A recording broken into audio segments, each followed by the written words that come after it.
I've had more than a couple of people who have asked me about the origins of the Active Self-Protection logo, why I use a snake, where that all came from, and it's an interesting discussion. It's maybe not as salacious as some people think, but if you're interested in some of the kind of history and how we came up with this kind of stuff at ASP, and several people are, I thought, why not? The Active Self-Protection logo. Let's talk about it. If you've been a fan of the main Active Self-Protection YouTube channel or the Facebook page for any length of time at all, you'll know that my primary job in life is that I am a pastor. I pastor a church in the Phoenix area, and in particular, if something gets talked about with the logo, it's one of two things. Either it's somebody who says, "Hey, why are you using the Dodge Viper logo?" Or it's somebody who says, "Well, John, I'm a Christian and I would like to support your business, but I can't support your business because you have a snake for a logo and that's evil." So, I get it, but let's talk about a little bit. I can talk about those two challenges and why they're not as big a challenge as you think. And then I'll walk you through how we got to using the ASP logo and where it came from and why I think it's important for me as I seek to lead the business.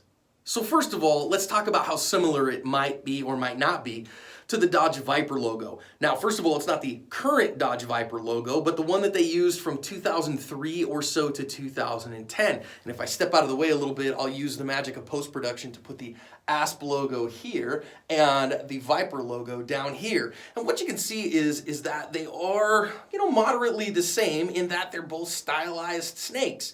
But you'll notice that the ASP logo is more angular. It also has a couple of features on the head that the Dodge Viper logo doesn't. Some other people would say, "Oh yeah, but it really looks like the Venum logo," and honestly the ASP logo looks less like the Venum logo than it does like the Viper logo.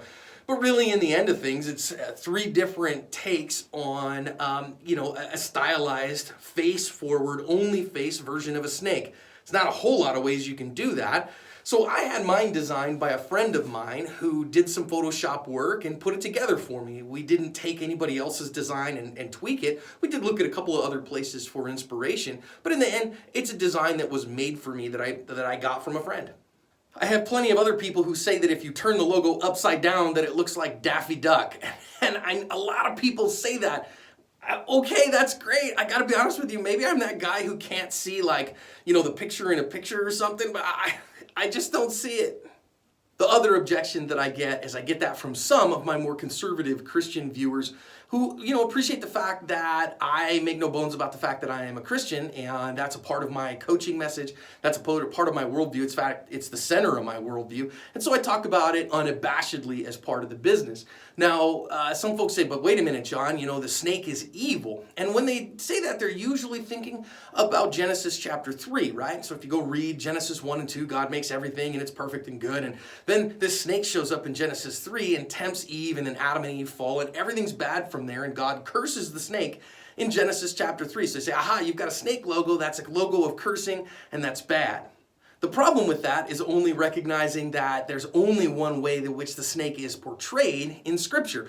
And that's actually not the case. It's like a lot of things. Sometimes fire is good in Scripture and sometimes fire is bad. Sometimes a snake is bad in Scripture and sometimes good. In particular, for me, from a biblical perspective, I think about Matthew chapter 10, verse 16. Jesus says to the disciples, "Behold, I'm sending you out as sheep in the midst of wolves, so be as wise as serpents and innocent as doves." So, when I look at the Active Self-Protection logo, when I look at that snake, to me it reminds me I'm supposed to be wise. I'm supposed to know how to defend myself against the attacks that would come out in the world. Not that I should be evil, but that I should be wise as a serpent. So why no dove then? Why no innocent as doves as part of the logo? Well, honestly, it just got too busy. I couldn't figure out a way to make it right. And then when we thought about the rest of the name of the business, when I thought about the snake, and then I had named the business Active Self-Protection, and when you shorten that, you get ASP or ASP. The ASP is a kind of snake, and therefore I was like, aha, I have Active Self-Protection, and then I have a snake logo that reminds me from Matthew 10:16 to be as wise as a serpent, and I had something that I felt like I could work with. Yahtzee, there goes the Active Self-Protection logo. Also, there's another little thing here that if you think about history, it makes sense. I'm a bit of a history nerd myself, and if you go and you look at the ancient histories, particularly Plutarch in his discussion of Antony and Cleopatra, There's an apocryphal thing that Cleopatra used an Egyptian cobra, which is commonly referred to as an asp, in order to commit suicide. And it was seen to be a very small snake that had a very powerful bite, but it wasn't a painful way to die. It wasn't a cruel way to die. It was instead one that would bring lethargy and sleep onto you. And that was made most famous in William Shakespeare's work on Antony and Cleopatra. And so, that asp has that kind of an apocryphal appeal as well, even if modern science and what most modern historians say is that Cleopatra probably had a mixture of several things, hemlock and opium and some other stuff, and it wasn't a snake that killed her. Now, this also works in with the overall coaching philosophy of active self-protection.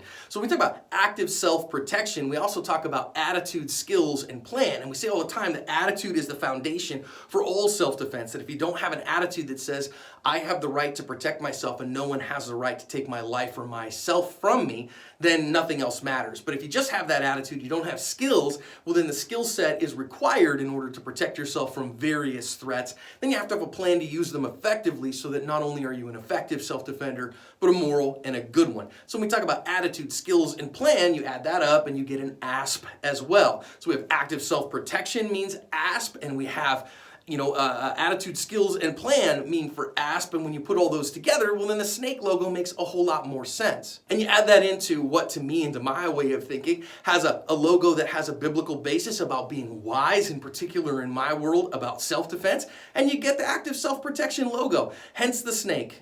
So now you've got the behind the scenes as to where the attitude, skills, and plan and all that stuff comes in, where the active self-protection made the snake logo, the ASP, all those things all go together. I gotta be honest with you. In my own personal life, I'm not a huge fan of snakes. I'm just not a big fan of them. I got friends that are and all that stuff, but I'm not a personal fan of snakes. But for the business, for what we do at Active Self-Protection, which is educate people on effectively protecting themselves, having an image that talks about being wise and knowing the ways of the world, that works well with attitude, skills, and plan, and our world just makes sense. Now, I gotta be real, the double entendre of cover your ASP, which happens at the end of every Active Self-Protection narrated defensive video, just came about on a lark. When we talk about making sure that you are well protected, of course, many people might use that and be a little bit saltier than cover your ASP. And people have asked if I'm trying to work around using a bad word when I talk about covering your ASP in videos. No, I'm not. I'm actually using that to say, no, I want you to cover and talk about and be ready to defend yourself, and therefore cover your attitude, your skills, and your plan to make sure that your active self-protection is up to par. And therefore, the cover your ASP kind of motto or catchphrase works into the active self-protection brand as well. So there really wasn't any kind of crazy planning ahead of time. There wasn't any consultation with marketing strategists. It was basically me and some friends as we built the business and we bootstrapped it from nothing, kind of figuring out what was the best way to market this business and what was the best way to bring the best information to people. And that's where Active Self-Protection came from, and that's where the logo came from, and that's where the ASP came from. Hope that answers your questions, guys. If you have other questions that you want me to answer, put them in a comment and we will make a future Active Self-Protection extra video about it. Have a great day, everybody.